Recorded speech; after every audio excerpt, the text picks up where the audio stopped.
Para usted, ¿qué es la salvación? Oiga lo que nos dice al respecto el Dr. Adrián Rogers. Salvación no es sacar al hombre de la tierra y llevarlo al cielo.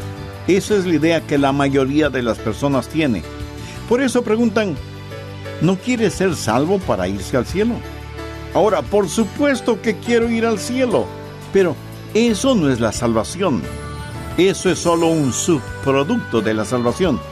Así que repito, la salvación no es sacar al hombre de la tierra y llevarlo al cielo.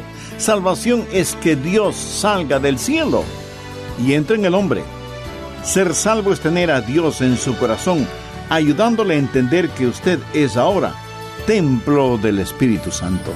Amigos, gracias por acompañarnos en esta nueva emisión de El Amor que Vale. Mi nombre es Irving Ravelo.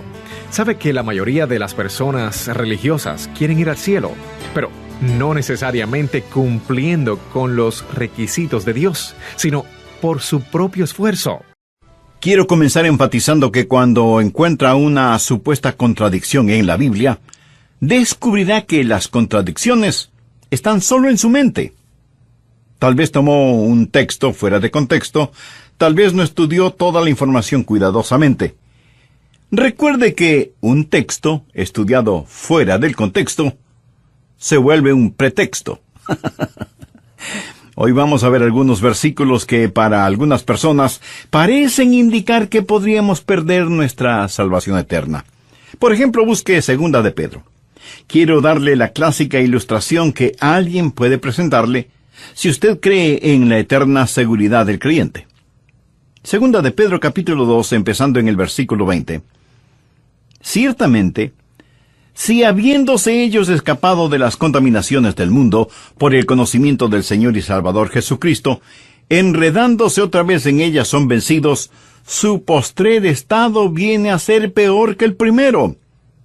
Porque mejor les hubiera sido no haber conocido el camino de la justicia, que después de haberlo conocido, volverse atrás del santo mandamiento que les fue dado.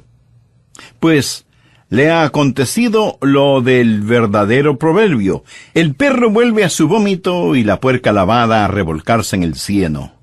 El versículo 20 dice, ciertamente si habiéndose ellos escapado de las contaminaciones del mundo por el conocimiento del Señor y Salvador Jesucristo.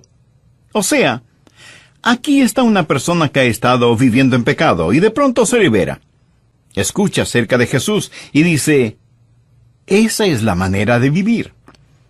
Empieza una nueva página en su vida, pero, como lo vamos a ver, nunca recibe una nueva vida. Han escapado de la contaminación del mundo, pero no dicen que son salvos, no dicen que están rumbo al cielo. Han escapado de la contaminación del mundo por el conocimiento de nuestro Señor y Salvador Jesucristo. En otras palabras, han escuchado el Evangelio, saben acerca del Señor Jesucristo, pero se han vuelto a enredar en las cosas del mundo. Detengámonos un instante en la palabra enredar. Literalmente significa tejer algo siguiendo un patrón. Y lo que sucede es esto. Esta gente se está enredando, se está metiendo más y más profundamente en la esclavitud al seguir a ciertos falsos maestros. Y de lo que habla aquí el apóstol Pedro está relacionado con estos falsos maestros. Ellos en realidad nunca han aprendido lo que es ser salvo, ser nacido de nuevo. Y se enredan ellos mismos. Enredan sus corazones y mentes en ciertas filosofías, ciertas medias verdades, sin conocer nunca el Evangelio de la gracia. Y cuando así lo hacen, están peor de lo que estuvieron antes de escuchar algo acerca de Jesús. Vea lo que dice el verso 21. Porque mejor les hubiera sido no haber conocido el camino de la justicia, que después de haberlo conocido, volver atrás del santo mandamiento que les fue dado. Aquí hay un principio, escúchelo. Aquellos que viven por la verdad tienen más y más libertad. Los que no viven por la verdad, los que viven por la mentira, experimentan más y más esclavitud. El reformar sin transformar conduce a una gran degradación y finalmente a la condenación. Es mucho mejor para usted no saber el camino de la verdad que reformar su vida sin haber conocido al Señor Jesucristo. Y el ejemplo clásico es el de Judas. Jesús dijo, refiriéndose a Judas, que mejor le hubiera sido no haber nacido. Judas escuchó la verdad. Judas reformó su vida. Judas fue discípulo del Señor Jesús. Judas escapó de la contaminación del mundo por un rato. Pero su postrer estado vino a ser peor que el primero. No sin razón Jesús dijo que a Judas le hubiera sido mejor no haber nacido. Alguien podrá decirme, bueno, pastor, si yo creo lo que está predicando, si creo en la eterna seguridad, entonces yo puedo ser salvo y seguir pecando todo lo que quiera, porque ya no tengo que preocuparme. Ya tengo mi pasaporte al cielo, y como nunca puedo perder mi salvación, entonces me voy a divertir a lo grande. Mi amigo, parece que usted quiere tener lo peor de este mundo y lo mejor del otro. Escúcheme. Yo puedo pecar todo lo que quiera. ¿Sabía eso? Yo puedo pecar todo lo que quiera, pero no quiero hacerlo. No quiero pecar. Nada me haría más feliz que el saber que no pecaré nunca más. Si hubiera algún tipo de documento que diga que será imposible para mí el pecar, lo firmaría sin pensarlo 2 veces. Yo no quiero pecar. Y si usted cree que la seguridad eterna es una licencia para seguir pecando, ¿sabe cuál es su problema? Usted probablemente necesita ser salvo. Necesita que lo que usted quiere hacer sea modificado. Es más, usted necesita un querer hacer completamente nuevo. Usted necesita nacer de nuevo. Esta gente a la cual Pedro está hablando estaba reformada, pero nunca había sido regenerada. Y el apóstol da 2 ejemplos clásicos, en caso de que alguien piense que él está hablando de alguien que fue salvo y que perdió su salvación. Y los ejemplos que él da son absolutamente claros. El ejemplo número 1 es el del perro, y el segundo ejemplo es el de la puerca. Ahora quiero que entienda lo siguiente en forma absoluta. Dios nunca llama a ninguno de sus hijos perros o puercos. ¿Lo entiende? Ovejas sí, pero nunca perros o puercos. El ejemplo es el del perro que vomita y vuelve a comer lo vomitado. Y si usted dice, pastor, eso es repugnante, permítame informarle que Pedro quería que fuera repugnante. Por eso utilizó esa ilustración. Es una ilustración que la dio Pedro, no yo. Creo que soy un poco más cauto como para dar una ilustración de ese tipo. Ahora, el perro pudo haberse sentido mejor después de comer su propio vómito, pero seguía siendo un perro. No había experimentado ningún cambio. Ese perro hizo lo que todos los perros hacen, volver a su propio vómito. La segunda ilustración que Pedro utiliza tiene que ver con un puerco, cerdo, cochino, marrano o como le llamen en su país. La Biblia habla de una puerca. Pedro aquí se vuelve un maestro clásico.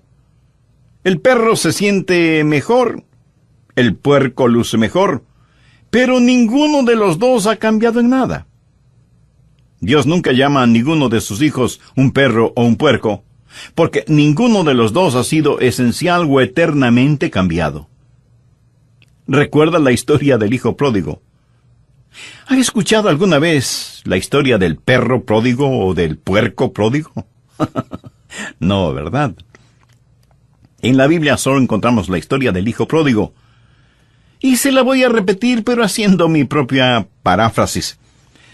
Cuando el hijo pródigo se encontró en el chiquero con los puercos, se dijo, estoy cansado de estar en este chiquero.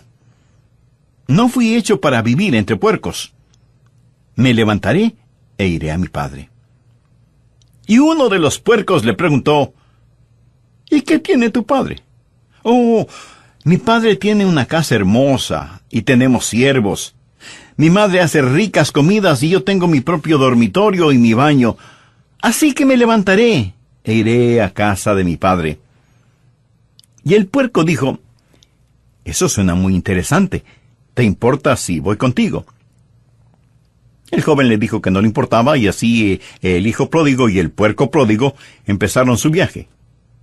Y el padre vio a su hijo regresando a casa y le dijo: «Bienvenido a casa, hijo. Cúbrete con este manto, usa este anillo, ponte estas sandalias y vamos a matar el becerro gordo para celebrar tu regreso». «Papá, un amigo vino conmigo. Es un puerco y quiere vivir en nuestra casa». «Hijo, no hay ningún problema, tráelo».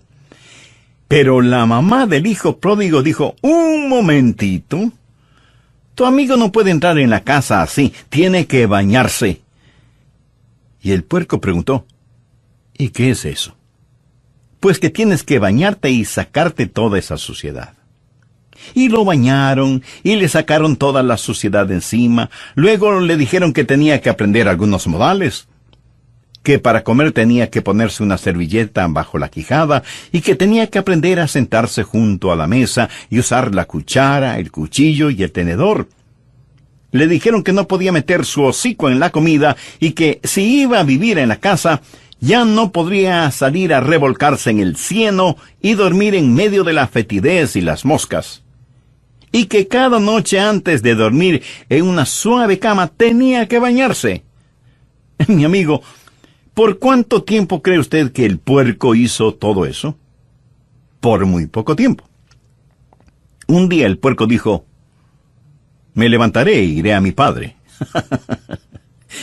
Regresaré a mi chiquero, no me gusta esto». Por supuesto que no le gustaba. No pertenecía a esa casa. Pertenecía en el chiquero.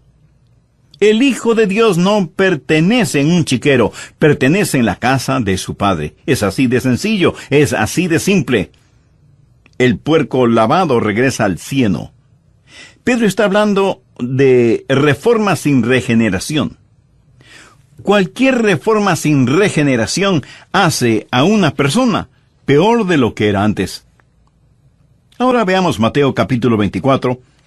Este es otro pasaje que la gente usa frecuentemente para tratar de probar que si somos salvos podemos perder nuestra salvación. Mateo 24, los versos del 11 al 13. «Y muchos falsos profetas se levantarán y engañarán a muchos, y por haberse multiplicado la maldad, el amor de muchos se enfriará. Mas el que perseverare hasta el fin, éste será salvo». Y alguien pondrá ese versículo frente a sus ojos y le dirá: ¿lo ve? Si quiere ser salvo, tiene que perseverar hasta el fin. Es increíble cómo muchas personas miran las cosas 180 grados fuera de foco y dicen que para ser salvo hay que perseverar hasta el fin. Pero lo que Dios está enseñando aquí es que para que usted pueda perseverar hasta el fin, tiene que ser salvo. ¿Lo comprende? ¿Quiere saber quién es salvo? Aquel que persevera. Usted no es salvo porque persevere. Usted persevera porque ya es salvo. Los que perseveran hasta el fin son los salvos. No perseveran para ser salvos, perseveran porque ya son salvos. Creo que vale la pena que lo repita. Uno no persevera para ser salvo, sino que por ser salvo, persevera. Recuerdo un clásico sermón de un gran hombre de Dios que predicó durante una conferencia bíblica. Dijo: «Tengo buenas y malas noticias. Las buenas noticias es que Satanás no puede hacer nada contra usted, a menos que Dios se lo permita». Esa es una buena noticia, ¿verdad? La mala noticia es que Dios se lo ha permitido. Dios ha permitido que Satanás nos zarandee como trigo. Jesús le dijo a Pedro: «Satanás sigue tus pasos. Quiere zarandearte como a trigo». Pero note lo que Jesús le dice en el verso 32. «Pero yo he rogado por ti que tu fe no falte, y tú, una vez vuelto, confirma a tus hermanos». Pedro, estoy orando por ti. Y por eso tu fe no decaerá, y vas a tener que perseverar. Y es obvio que Pedro perseveró. El Pedro temeroso, el Pedro cobarde, el Pedro que juró con maldiciones que no conocía al Señor, últimamente nunca olvidó al Señor Jesús. La seguridad eterna es como un fuerte cinturón elástico que Dios pone alrededor suyo cuando se salva. Pudiera ser que usted se desvíe, pero Él sigue trayéndolo de regreso. Es el amor de Dios el que ora para que la fe de Pedro no decaiga. Pero en este mismo capítulo nos encontramos con otra persona, Judas.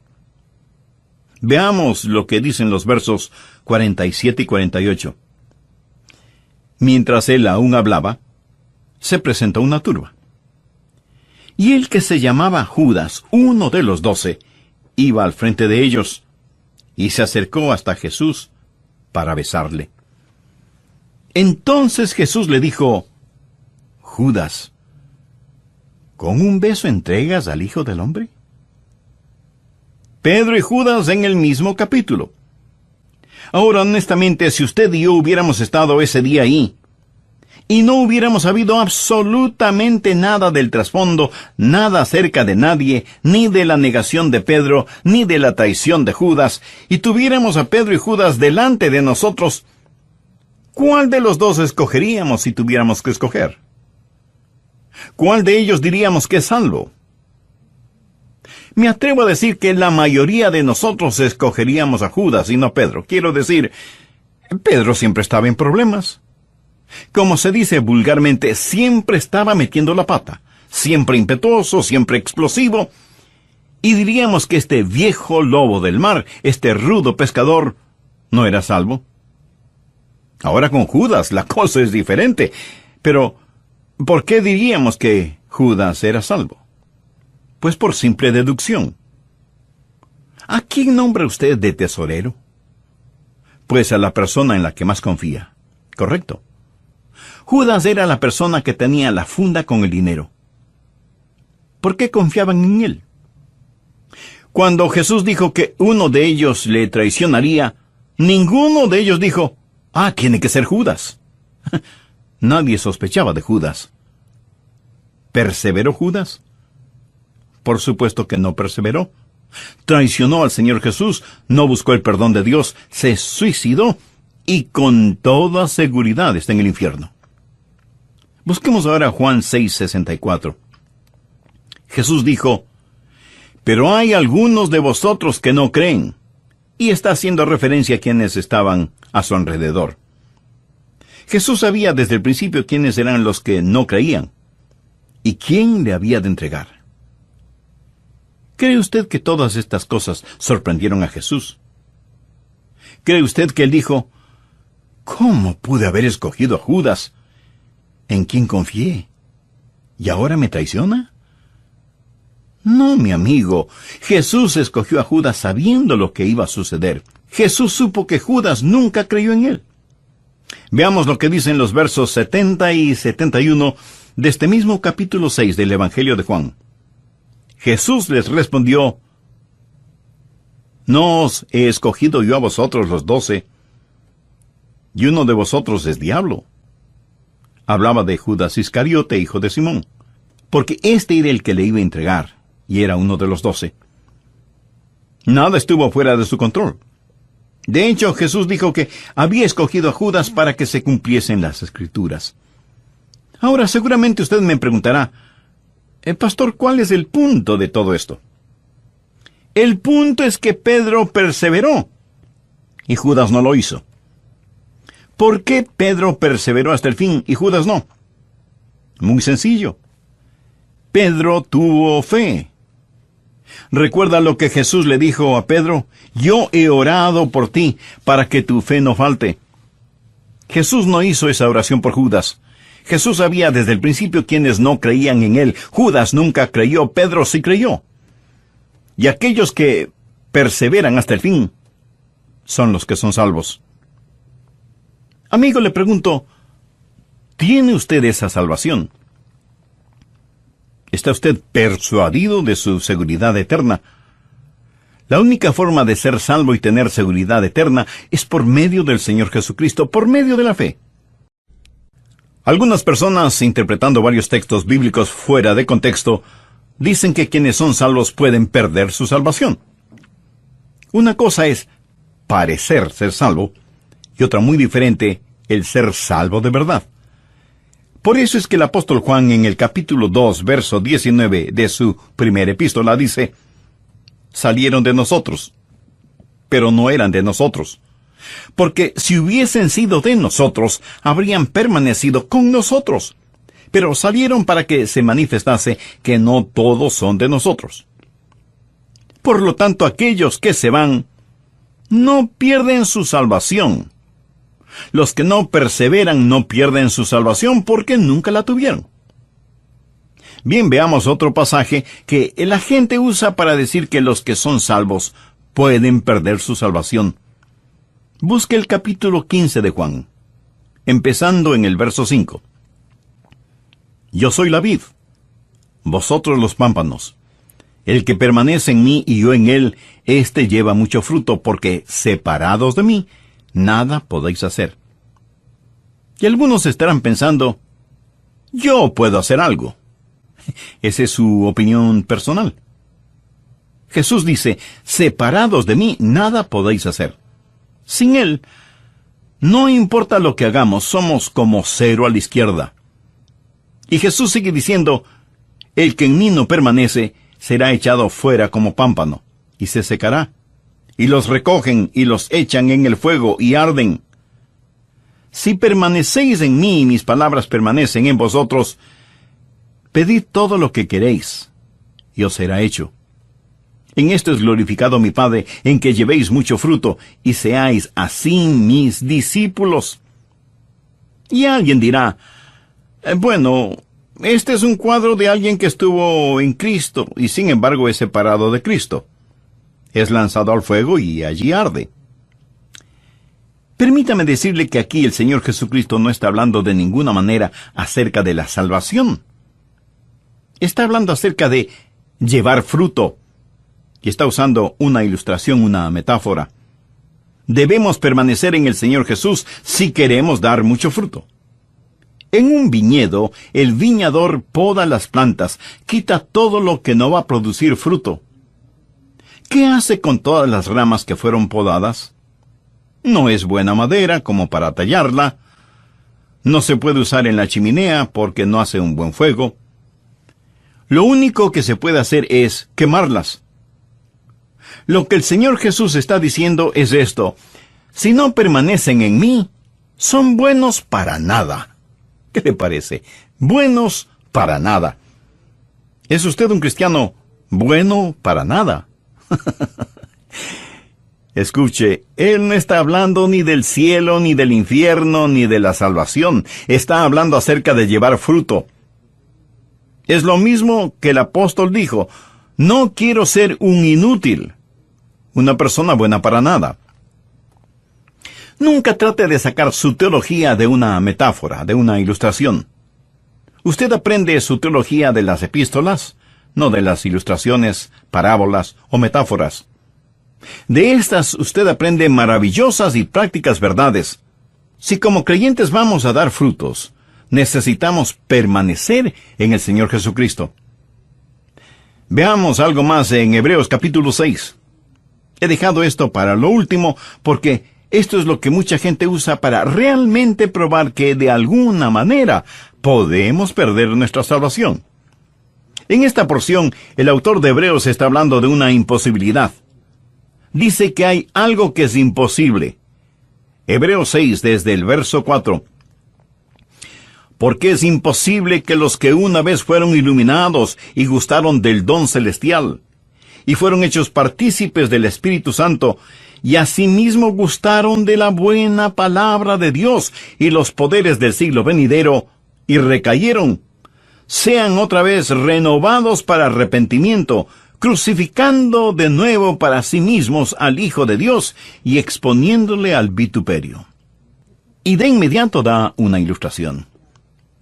Porque la tierra que bebe la lluvia que muchas veces cae sobre ella, y produce hierba provechosa a aquellos por los cuales es labrada, recibe bendición de Dios. Pero la que produce espinos y abrojos es reprobada, está próxima a ser maldecida, y su fin es el ser quemada. Pero en cuanto a vosotros, oh amados, estamos persuadidos de cosas mejores, que pertenecen a la salvación, aunque hablamos así. Volvamos al versículo 4. Algo es imposible. Dice que es imposible para cierta clase de personas, si es que hacen algo incorrecto, el ser renovadas para arrepentimiento. Ahora quiero decirle que si usted usa esta porción de Hebreos para probar que una persona puede perder su salvación, para usted puede que pruebe demasiado. Pero en realidad, ¿qué prueba? Prueba que usted una vez fue salvo y perdió su salvación. Si esa es la forma en que usa ese versículo. Pero también prueba que usted nunca podrá volver a ser salvo. Si cayeron, es imposible que sean renovados para arrepentimiento. Así que si usted no cree en que una vez salvo, siempre salvo, tiene que creer que 2 veces perdido, para siempre perdido. ¿Entiende de lo que estamos estudiando? Si usted utiliza este versículo de esa manera, tratando de probar que una persona salvada puede perder su salvación, si eso es lo que trata de probar, entonces siga adelante y sea honesto. Y dígales que una vez que pierden su salvación, nunca jamás podrán volver a ser salvos. Porque es imposible el ser renovados para arrepentimiento. Entonces, ¿de qué está hablando aquí? No está hablando de personas que han sido salvadas. Y si usted me pregunta, Pastor, ¿cómo sabe que no está hablando de personas que han sido salvas? Bueno, solo hay que leer el verso 9 que dice, pero en cuanto a vosotros, oh amados, estamos persuadidos de cosas mejores y que pertenecen a la salvación. ¿Lo ve? No está hablando aquí de gente salvada, está hablando de personas que vienen hasta el mismo umbral de la salvación y se regresan. Es imposible para estas personas el tener tratos serios con Dios. Gente que conoce la verdad y rechazan la verdad con ojos completamente abiertos. Es imposible traerlas a arrepentimiento. Han cometido el pecado imperdonable. Mírelas. Una vez fueron iluminadas con la palabra de Dios. Mucha gente ha escuchado nuestros programas radiales y han sido iluminadas. Han saboreado el don espiritual, han sido hechas partícipes del Espíritu Santo, han gustado de la palabra de Dios y de los poderes del siglo venidero, han probado todo eso, pero se han apartado. No estamos hablando de una persona que peca por ignorancia, ni de una persona que peca porque no tiene entendimiento. Hablamos de una persona que con todo entendimiento y sabiendo muy bien lo que hace, dice, no quiero a Jesús en mi vida. Permítame ilustrar este punto. Supongamos que usted va de compras al supermercado y ahí junto a los productos lácteos, en una mesita hay un plato con pedacitos de queso. Usted toma un pedacito de queso y lo saborea. Es un queso sabrosísimo. Así que pide 2 libras de ese queso. Termina de hacer sus compras y va a la caja a pagar. Hasta aquí ninguna novedad. Pero cuando la cajera registra el precio del queso, usted no puede creer que sea un queso tan caro. Y usted dice que no está dispuesto a pagar tanto por un simple queso. Y ella le informa que es un queso muy raro, importado, y que ella pensaba que usted lo quería. De otra forma, no lo hubiera pedido. Y usted le dice que efectivamente lo quería, pero no sabía que era tan caro. Y que no estaba dispuesto a pagar tanto, por muy raro e importado que fuera el queso. Y no lo compra. Bien, aquí está un individuo que probó ese queso raro y delicioso, lo saboreó en su boca con todas sus glándulas gustativas, sabe que nunca antes había saboreado algo tan exquisito, pero no está dispuesto a pagar lo que vale, y lo deja. Lo rechaza voluntariamente sabiendo muy bien lo que hace. Y ese es su privilegio. Nadie le obliga a comprarlo. Pero recuerde, tampoco nadie le obligó a probarlo.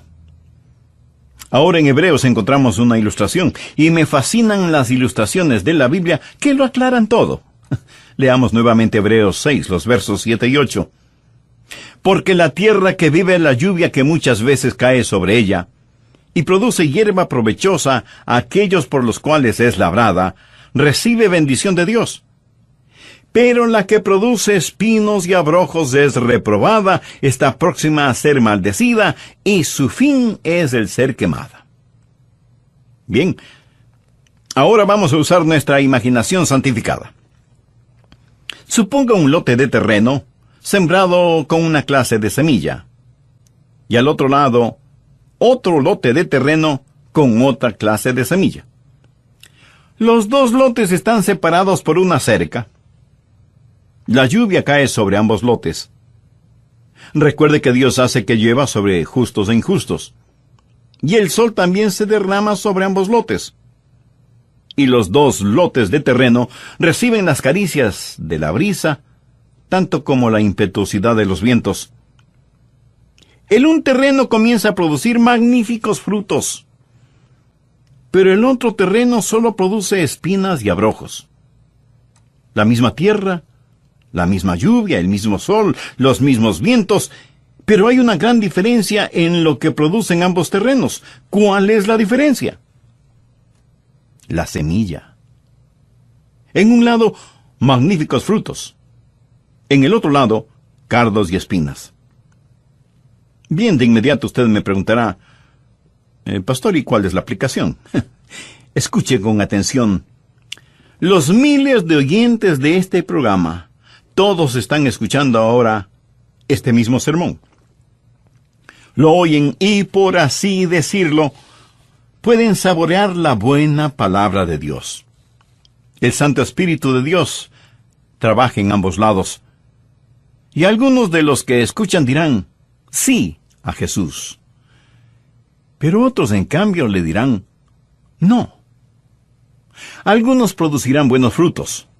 Otros producirán espinos y abrojos. Esto no depende ni del sol, ni de la lluvia, ni de los vientos. No depende ni siquiera del terreno. Todo depende de la semilla que está en el corazón. El libro de Hebreos fue escrito para los judíos, y habla de los judíos que estaban abandonando sus viejos caminos para caminar en el nuevo camino. Estaban saliendo de la antigua dispensación, la legislación del Antiguo Testamento, hacia un nuevo camino. Pero muchos de estos judíos y muchos de los primeros discípulos que vinieron al nuevo camino tuvieron que darle la espalda a las cosas antiguas, y cuando así lo hicieron, fueron perseguidos y muchos de ellos fueron condenados a muerte. Y francamente, como el hombre que compró el queso, no quisieron pagar el precio. Así que le dieron la espalda al Señor Jesús. Lo habían probado, lo habían comido, lo conocían, sabían del Espíritu Santo, estuvieron en la sinagoga, habían escuchado la lectura de las Escrituras, habían escuchado el testimonio de los apóstoles, habían visto las vidas cambiadas. Todo lo habían visto. Pero el libro de Hebreos fue escrito para aquellos que tienen la tendencia de regresar a su antiguo judaísmo, a sus viejos caminos. Aquí están dos judíos. El uno es un genuino creyente, el otro no lo es, nunca ha sido salvo. Él tiene mucha influencia, pero nunca ha sido salvo. Y alguien con autoridad viene y les dice, veo que son seguidores de Jesús de Nazaret. ¿Es cierto? Y ambos hombres contestan que sí. Y les dice, quiero que sepan que si persisten en seguir a Jesús, encontrarán la muerte. ¿Lo entienden? Y el verdadero creyente responde, estoy listo a morir. Si usted lee el capítulo 11 de Hebreos, sabrá que en verdad muchos creyentes fueron asesinados. Si tengo que morir violentamente, pues moriré. Pero jamás negaré a mi Señor Jesucristo. El otro hombre contestó, mire, esto es solo religión después de todo.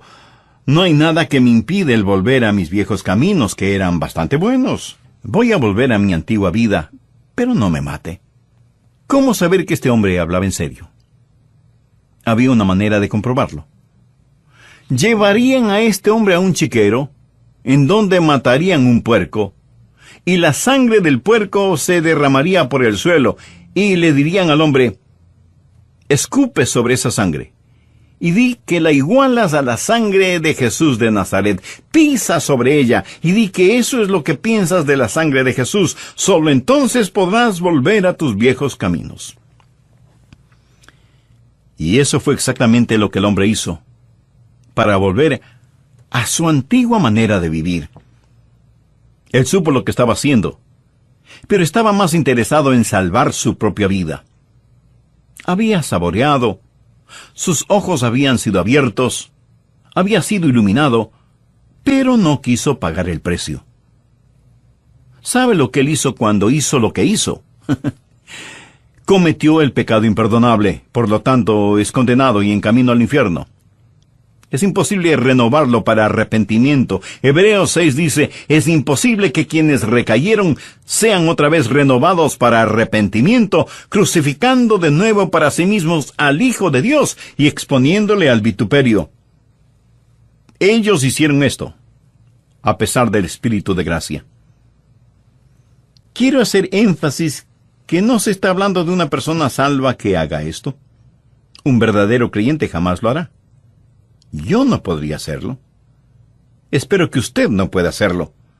Aquí se habla de una persona no salva, una persona que nunca ha nacido de nuevo. Leamos el versículo 9. Pero en cuanto a vosotros, oh amados, estamos persuadidos de cosas mejores y que pertenecen a la salvación. El capítulo 6 de Hebreos, en mi opinión, no habla de una persona salva que se pierde. Si es eso lo que usted entiende, otra vez quiero decirle, sea honesto. Si usted no cree que una vez salvo, siempre salvo, de acuerdo a este versículo, entonces tiene que creer que 2 veces perdido, para siempre perdido. Porque es imposible para tales personas traerlas para una renovación de arrepentimiento. Y si alguien me pregunta: Pastor Rogers, si lo que dice es verdad, entonces, ¿qué del pecado en la vida de un hijo de Dios? Bien. Dios puede disciplinarlos, pero no para probar que están perdidos, sino para probar que son salvos. En el versículo 6 del capítulo 12 de Hebreos se nos dice: porque el Señor al que ama disciplina y azota a todo el que recibe por hijo.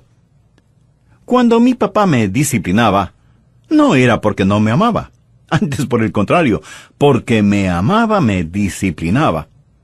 Hebreos 12:8 dice: pero si se os deja sin disciplina, de la cual todos han sido participantes, entonces sois bastardos y no hijos. Eso es lo que Dios dice. ¿Qué significa todo esto para usted? Bueno, si usted es un hijo o una hija de Dios, ¿sabe que es salvo o salva?